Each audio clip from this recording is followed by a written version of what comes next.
Let's talk Clefable and its metronome attack. Ever since Jungle, this has been a pretty hard counter to a lot of decks. For just one energy, you can copy any attack on the opposing Pokemon without having to pay any energy cost at all other than that one colorless. So in the base set era, you could get off full-on Hydro Pumps or Special Punches from your enemy's Blastoise or Hitmonchan without having to pay 3 energy to do so. You could just do it for 1.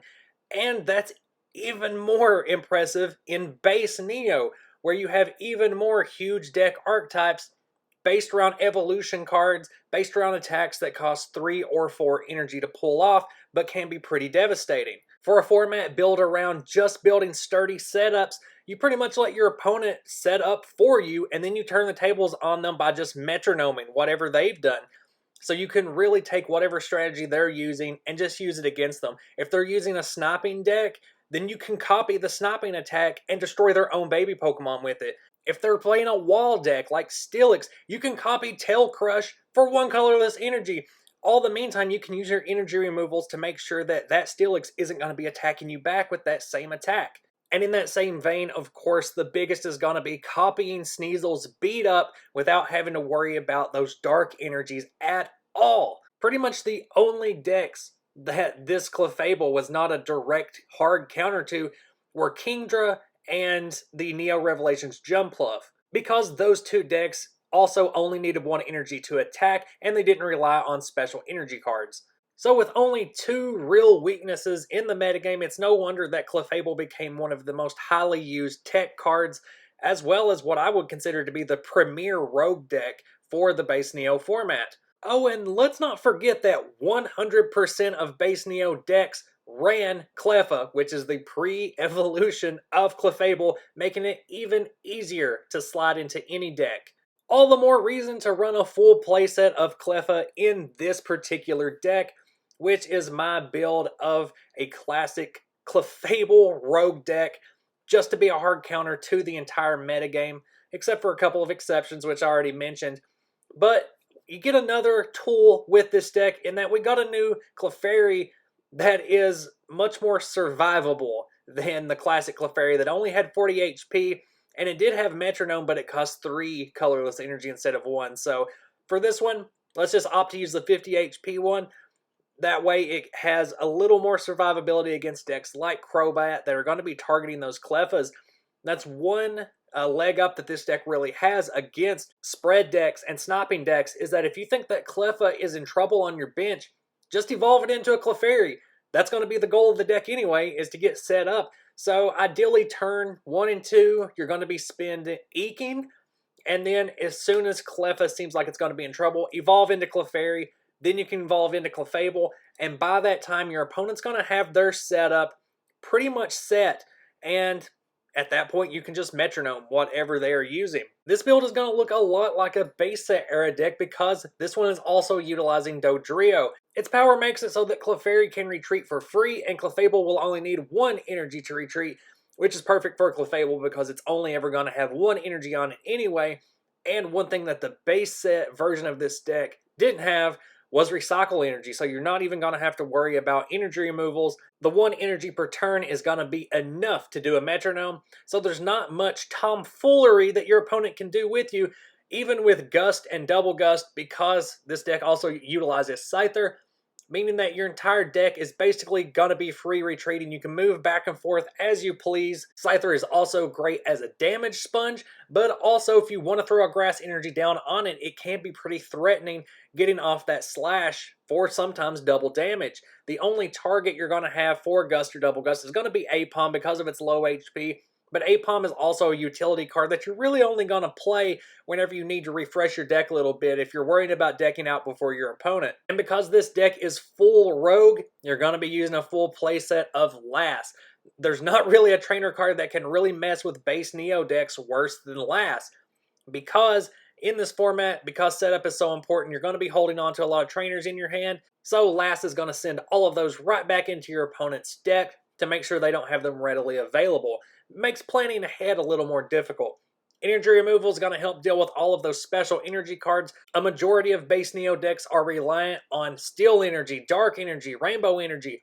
So you're just going to utilize every mode of energy removal you have available to you. So, going to be a full playset of energy removal and a full playset of super energy removal, just to make sure that your opponent isn't going to be attacking you back with those huge attacks that cost 3 or 4 energy, while you're going to be hitting them over and over with those exact same attacks using Metronome for only 1 energy. It's sneaky, it's evil, it's fun, and it works. It is just a perfect counter to nearly every deck in this format.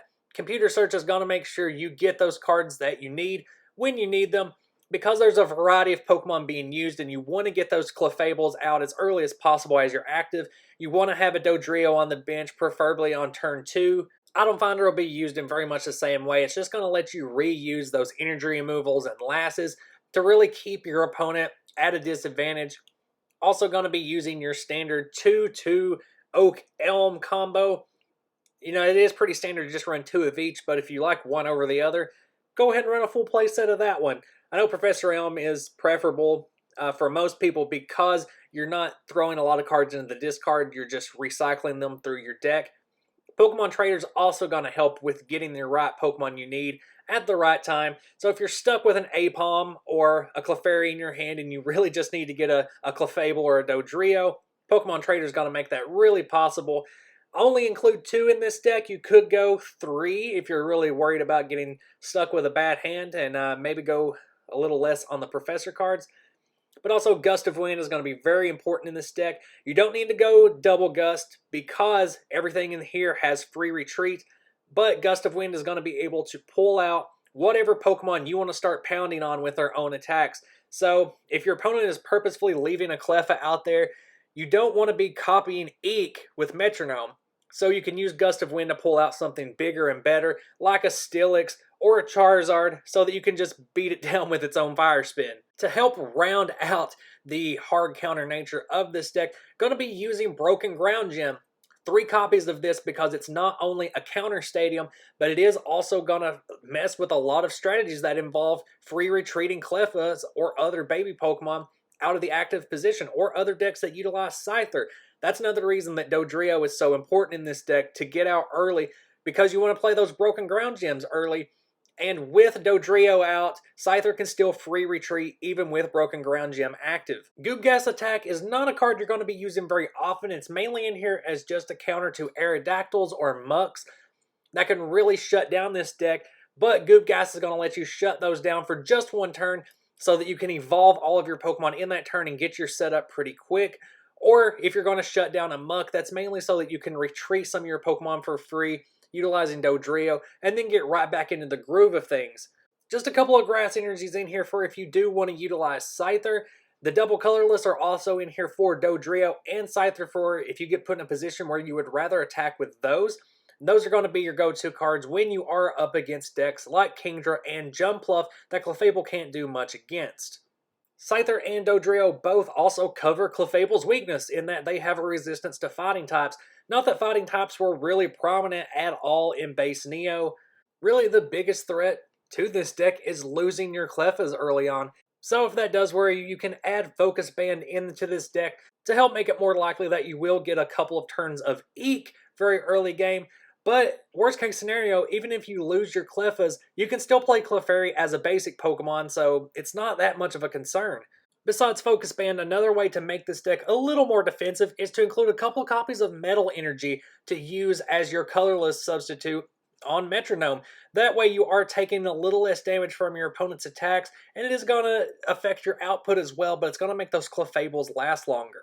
Potentially anyway, it would basically transform your Clefables into a Metal Chansey Light, Diet Chansey. And if you want to go even more rogue, even more anti-meta, go to the classic, chuck a Ditto in here. You're using double colorless anyway. Ditto can make those into a double rainbow, making it a great alternative attacker, but it does run into the same problems against cards like Kingdra, and it can be shut down by Muck, making it a little problematic for this deck, which is why I didn't include it in my build. But that's all I've got for this one. I want to hear your thoughts down in the comments. Let me know what decks you want to see next. Keep those request deck ideas coming as well. And until next video, goodbye.